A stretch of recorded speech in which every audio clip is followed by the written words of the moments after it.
On March 7, 2025, at 12:08 p.m., officers were dispatched to the 1100 block of South 12th Street in response to a 911 text referencing an individual in a white Chevy Equinox.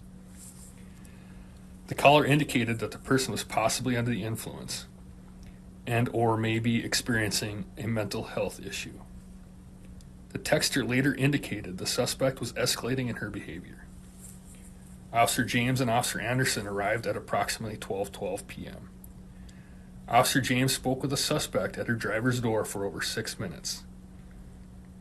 They engaged in a seemingly normal conversation. During the conversation, Officer James smelled an odor of marijuana and alcohol coming from the vehicle. She was asked to step out of the vehicle so the officer could conduct a proper investigation, and the suspect refused. She started her car, backed up her vehicle, and drove forward at Officer James. He was able to push away from the vehicle to avoid being struck. She then backed up again and quickly accelerated, deliberately turned her vehicle towards officers, ultimately striking Officer James, causing him to be violently launched over the snowbank. Officer James was thrown against the fence with such force that his firearm flew out of his hand and landed on the other side of the fence. At the same time as the suspect was striking Officer James with her vehicle, Officer Anderson engaged the threat, striking the suspect with shots from his duty weapon. The suspect's vehicle came to rest on top of the snowbank, which was just a few feet from where Officer James was laying, defenseless and still directly in the path of the vehicle. Had Officer Anderson not reacted to quickly stop the suspect, Officer James would have been unable to avoid being hit. 299 headquarters. Go ahead. 1140 South 12th Street, Natalie Shelter. There is a white Chevy Equinox at the church beside the Natalie. 911 texter said the occupant is 55 and getting escalated. Again, 1140 South 12th. 10-4. 89 copies. Hi, what's your name, ma'am? Why are you calling? Why? We got called to come check on you. They were concerned. There's nobody concerned. There was. We got a phone call. What's going on today? Who did you get a call from? Okay. I don't know. It was an anonymous caller saying there was a white. I know, Trooper that's what here. they keep doing that. You know, they did that in Nebraska with my children. They keep calling in false reports. Okay. Nothing. I don't think that it's okay for people. I can't help it that people call, and it's my job to come respond when we have a call in, to come check on people. Okay? Now, my concern is coming out of... My concern... Your concern is you know everybody that My concern is that the car smells heavily of marijuana.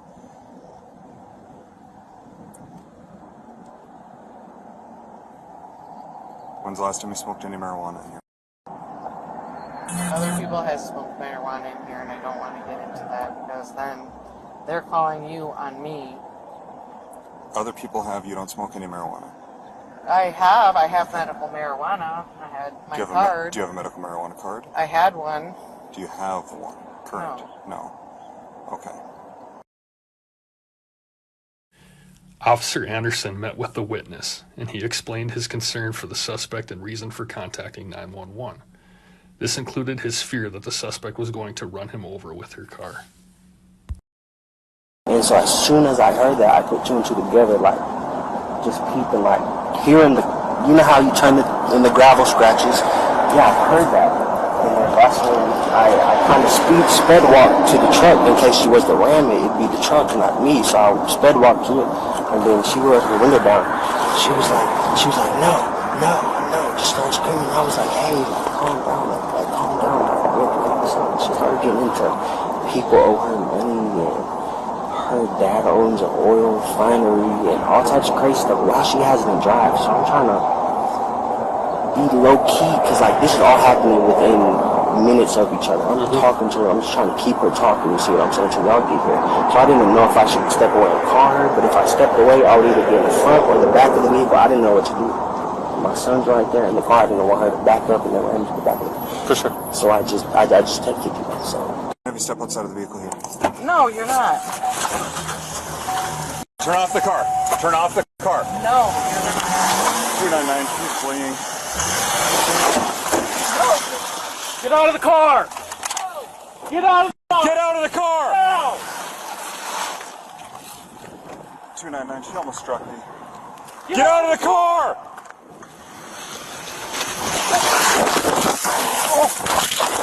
Ah!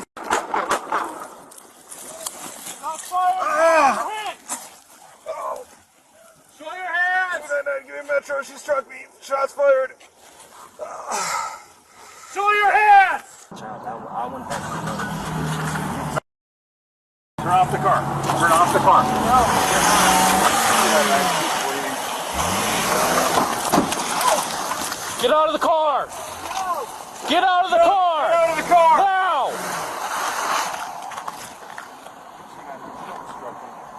Get out of the car!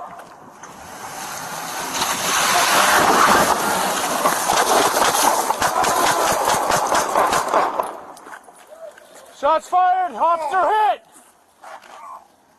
Show your hands! Shots fired. Show your hands! Show your hands! Back up! No, back up! Show me your hands!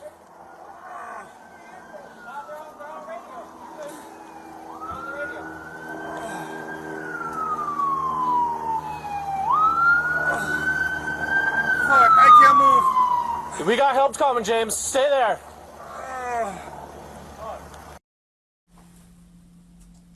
Officer James sustained injuries to his head, hands, and leg after being hit by the front of the vehicle and launched into the air. His head landed partially under the fence. He was transported from the scene to the hospital and was released later in the day. The suspect was shot and pronounced dead at the hospital. We feel the officer's actions in this case were appropriate and followed federal, state, local law, and Bismarck Police Department policy. Officer Anderson has been cleared for full duty and will be taken off restricted duty. Officer James's injuries will require a lengthy recovery. He is expected to return to duty after he is healed.